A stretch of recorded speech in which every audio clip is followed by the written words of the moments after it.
Within a vast universe spins a tiny planet, home to a diverse human family, connected but contentious, divided by fear of the unknown.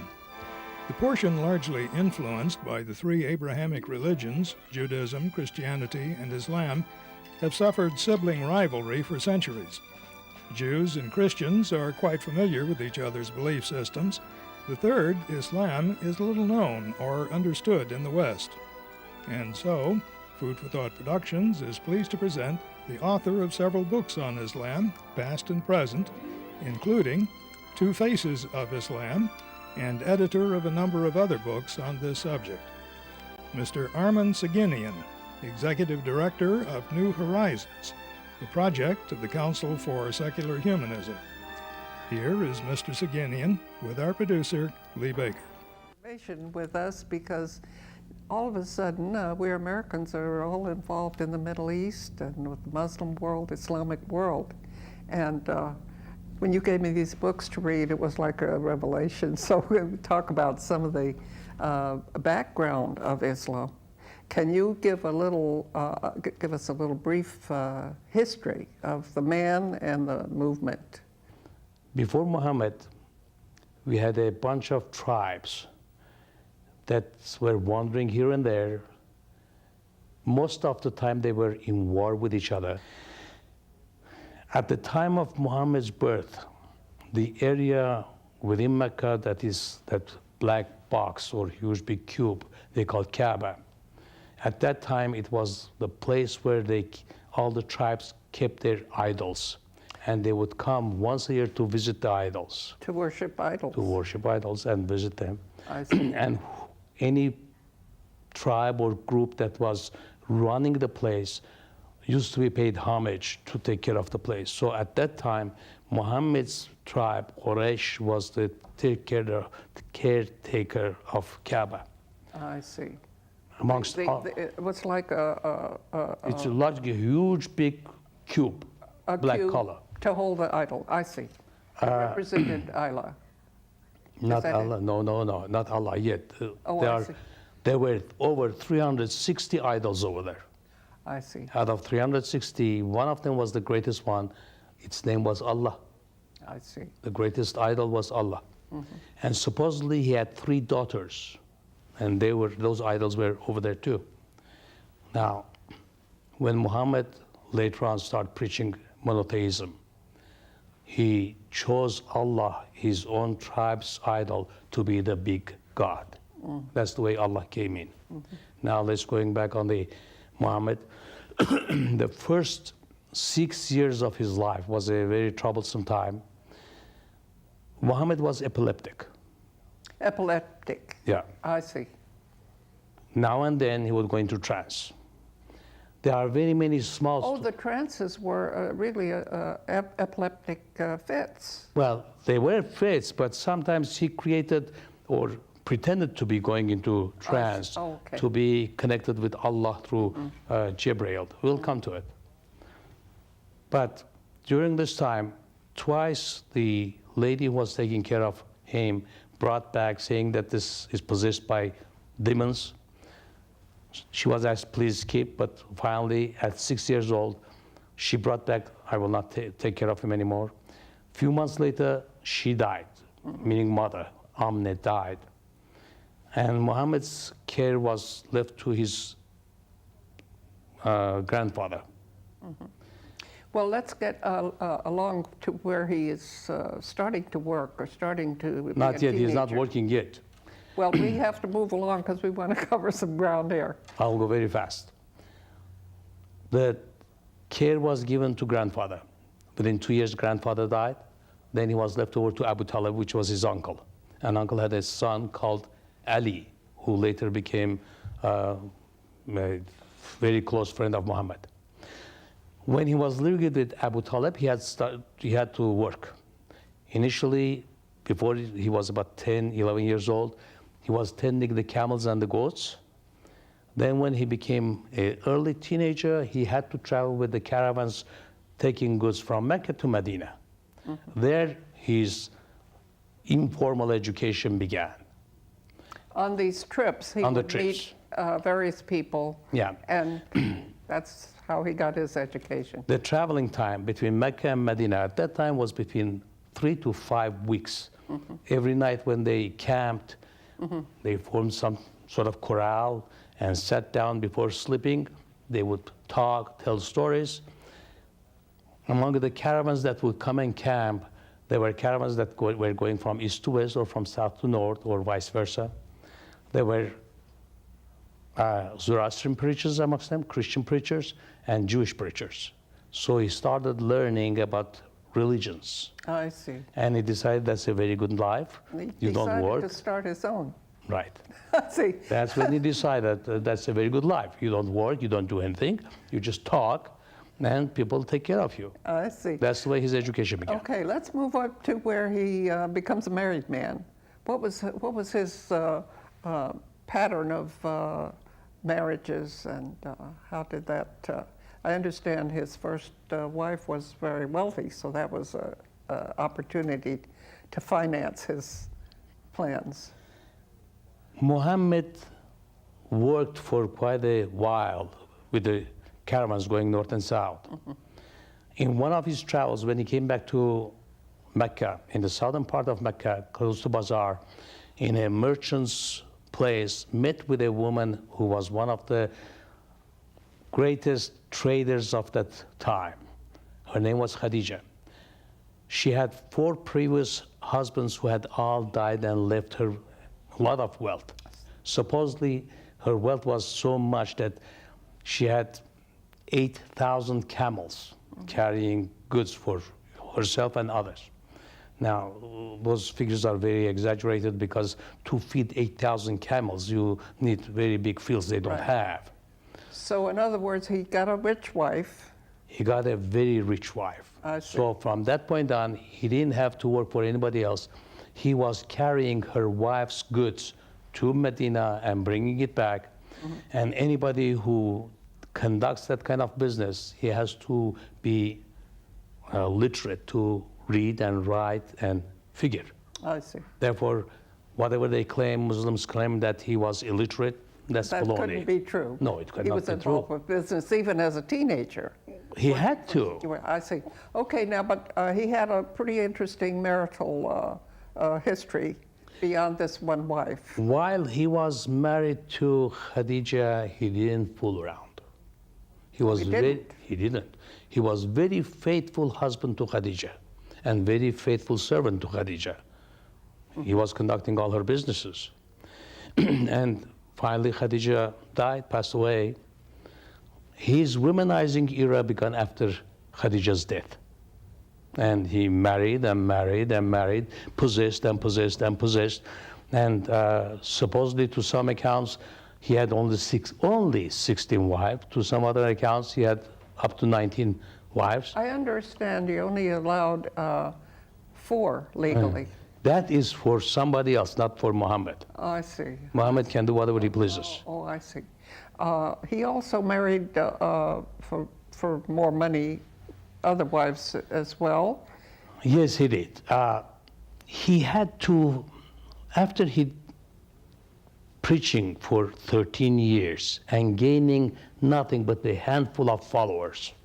One of them was his cousin, one of them was his wife, one of them was his manservant, one of them was his slave, so very He was close. promoting a religion, in other words. He was trying to promote religion, I see. a religion that he And claimed 13 years. came to him from Allah through Gabriel. How successful was that? While he was preaching in Mecca, I mean, how successful were his efforts to promote a religion? in the first 13 years, it was a total flop. Is that right? He didn't manage anything. It came to a point that his tribesmen, the Qurayshi, who were caretakers of Kaaba, told him either stop or we'll kill you. He did not stop. They came to kill him. He was informed that they are going to come tonight. He put Ali in his bed, and with the rest of them, he ran to Medina. They came, found Ali, didn't kill him. He was already on his way to Medina. From that point on, his life changed.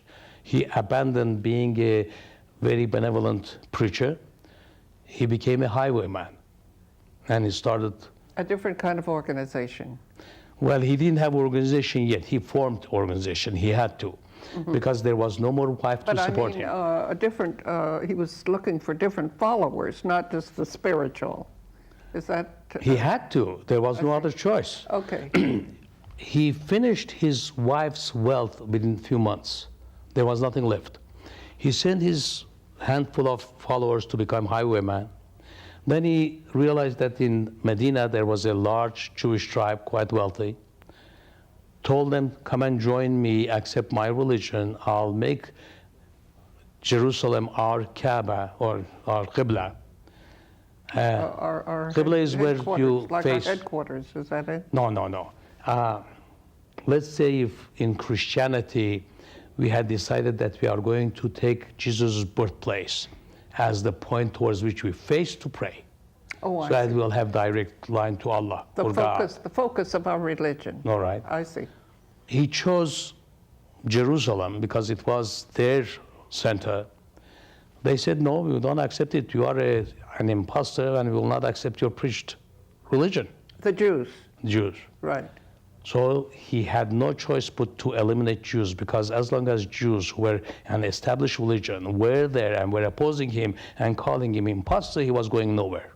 But yet his dreams were to make himself a king or a prophet king for Arabs, because he wanted to become rich and he wanted to be total ruler of all Arabia. Therefore he started killing the Jews and looting all their goods. From there, his new life began. He became a very successful commander of armies. In all his life, he ran 86 wars. In 83 of them, he personally participated. He had very many people killed. He himself, we know, killed one person. We know that he eliminated 5 Jewish tribes from Arabia. Now, we know that wars are expensive. How did he finance all these wars? It was a beautiful formula that he had innovated, and it went like this. He was a would- businessman.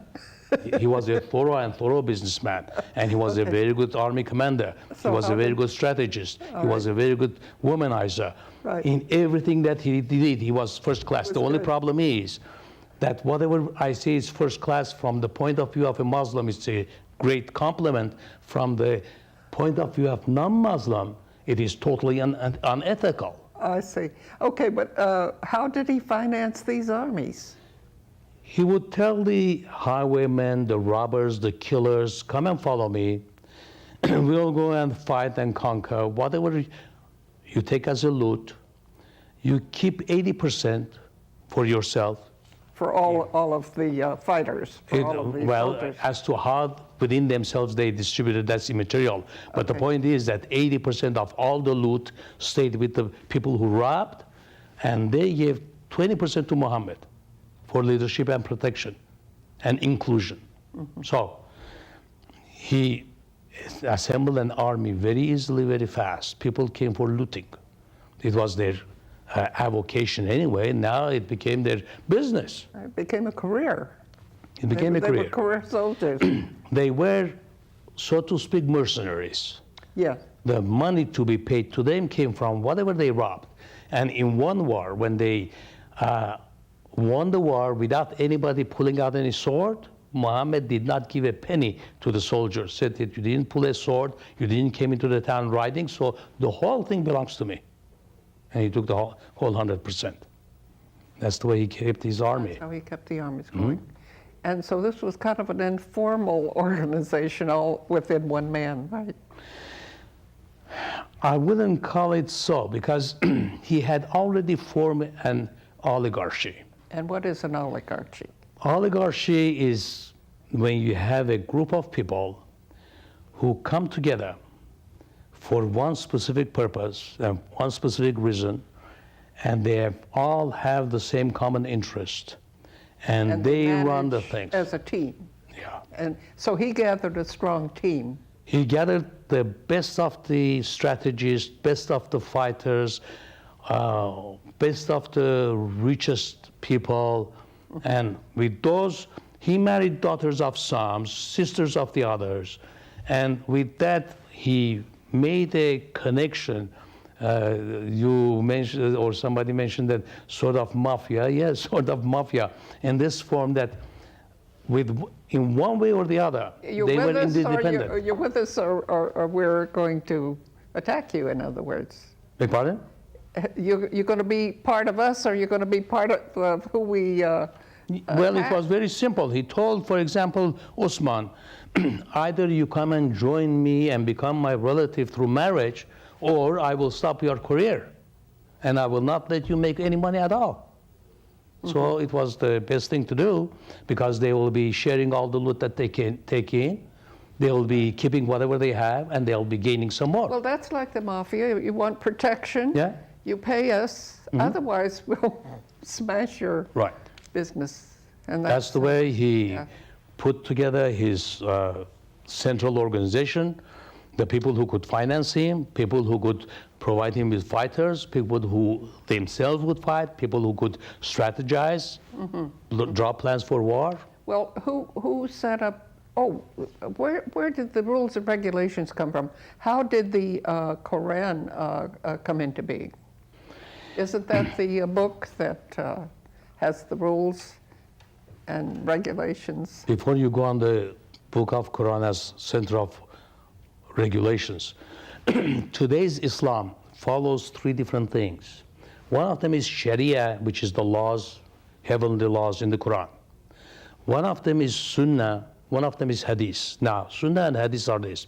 Sunnah is tradition, how things were done. I see.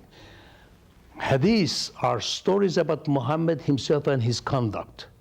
Anytime they came with something that there was no rule for it in the Quran, and there was No justification in no other way, they would Previous glance, see, how They can did do- Muhammad handle it?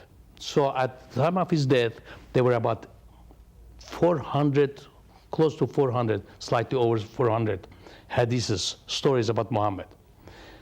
Long after Muhammad's death, people, in order to justify their actions, came and wrote stories about Muhammad. He did Oh, this, he did that, he did that. this, so it 3, makes it- 4, 500 years later, they came and said, I met this guy who was talking with this fellow. He was in such and such place. He was raising such and such uncle of his who was working with that guy who told I saw Muhammad doing this. So they wrote So it it's down. okay. That became the law. I see. Now, instead of 400, now we have over 8,000 stories. I see. So book after book after book, lie after lie, they accumulated, and they have over 8,000 of them. And Sunnah is another version of those. The Sunnah does not have to do anything with the stories about Muhammad. It has to do how people do things or did things. So that became part of the law. So we have three different laws. We have the Sunnah, we have the Hadith, and we have the Sharia in the Quran.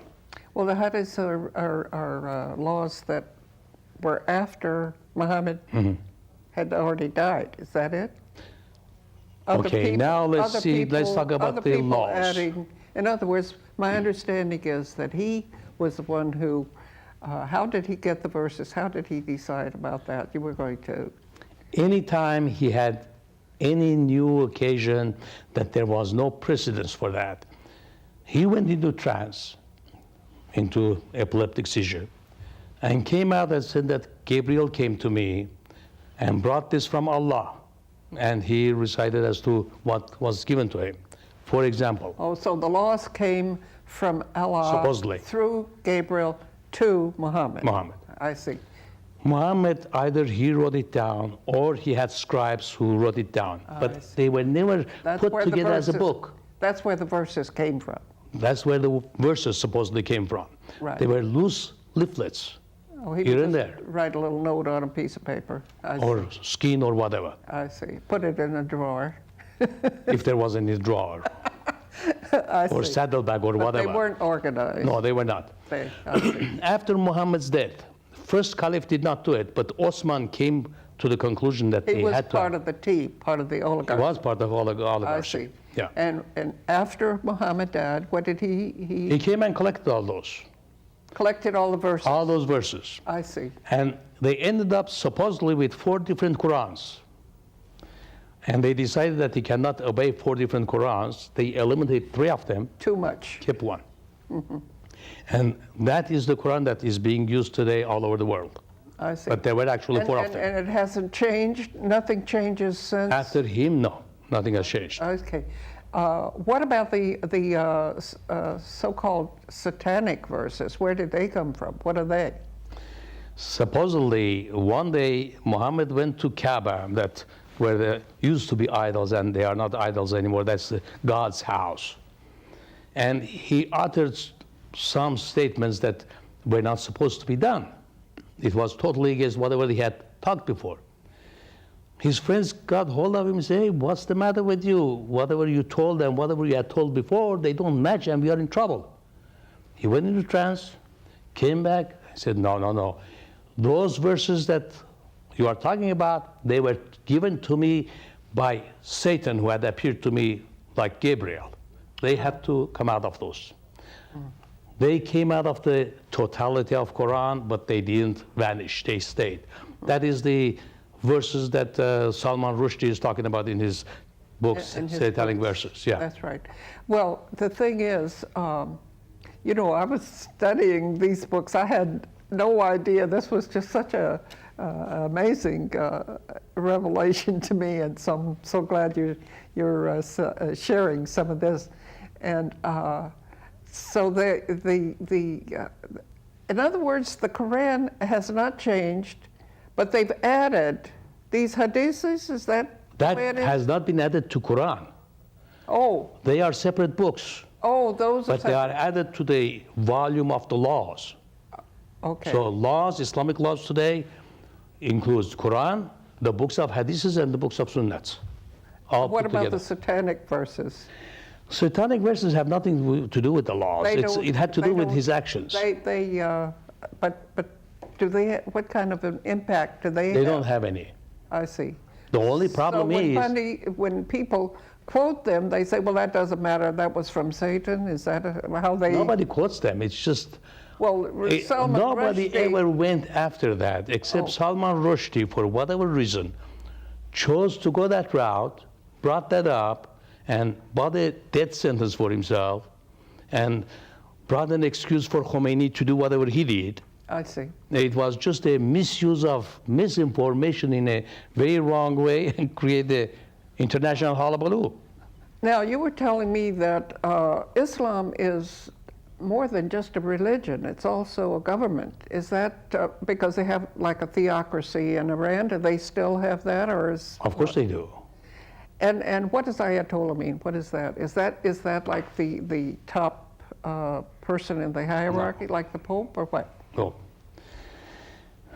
First, let's look at Islam. Islam basically has got 2 main branches, Sunni and Shia. Majority of the Muslims of the world are Sunni. Minority is Shia.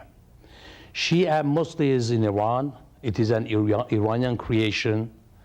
And outside of Iran, you can find some Shias in Iraq, some in Pakistan, some in Afghanistan. But the rest of them are all Sunni. In China, we met some in China. Where? China, China. yes. Sunnis or Shias. I forget which it was. One of the Most one probably of the they other. are Sunnis, not Shias. Okay, Shia did not go that far out. I see.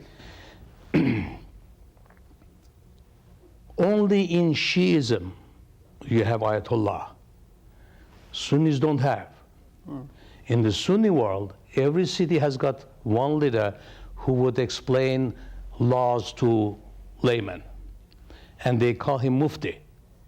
Each city has got, or a town or township has got a Mufti. In Shiism, on the other hand, which is another problem that comes later in the history, you have Mullah, which is the bottom line. Then you have Hujjatul Islam. A mullah is the lowest level of professional cleric. Right. Is that it? Oh. Like ordinary Like priest. the local Local priest of any Okay. church. I see. Then you have the bishop, they have an equivalent of the bishop. Then you have archbishop, they have equivalent to archbishop. Then you have the head of the whole thing, and they have the head of the whole thing. Each city has got one Ayatollah, maybe, or more, but at least one. Under him, there are few Hujjatul Islams. Then on the bottom, for every single mosque, there is a mullah or maybe more than one mullah. But that's in Shiism only. I see. Approximately how many Muslims are there in the world? And what are the main countries where they are in enough of a majority that they can influence the government? Approximately slightly over 1.2 billion Muslims in the world. Majority live from far western shores of Morocco to the eastern shores of the Philippine Island. Now, the countries that I'm most aware of, that I think are majority Muslim, would be Iraq, Iran, and Saudi Arabia, right? Saudi Arabia is 100% Muslim. Is that right? Iraq, Would you consider Saudi Arabia theocratic, a theocracy? right now it is, and it is controlled by Wahhabis. It is, well, they don't call it theocracy, but in reality it's theocracy. Arman, we're going to have to do another program on what's going on now, because we got fascinating. Yeah. So this time we were able to get the background, which was really a lot of news to me, and so let's do what's going on currently in another program. Okay. All right. So for now, thank you It was very, a pleasure. very much. The dangerous face of Islam is demonstrated by Mr. Sagedian in his books with quotes from the Koran. Here are a few examples. Fight and slay the pagans, but if they repent, that is, accept Islam, and establish regular prayers and practices, open the way for them. Allah is oft forgiving. Allah promises you much booty, that is, spoils of war, that you will capture from the defeated infidels. Fighting is prescribed for you, and though you dislike it, it is possible that ye dislike a thing which is good for you. Islam has two faces. It is time, past time, to focus on the positive aspects. For more information on this timely topic, contact Arman Sagedian at the Center for Inquiry West at 4773 Hollywood Boulevard, Hollywood, California.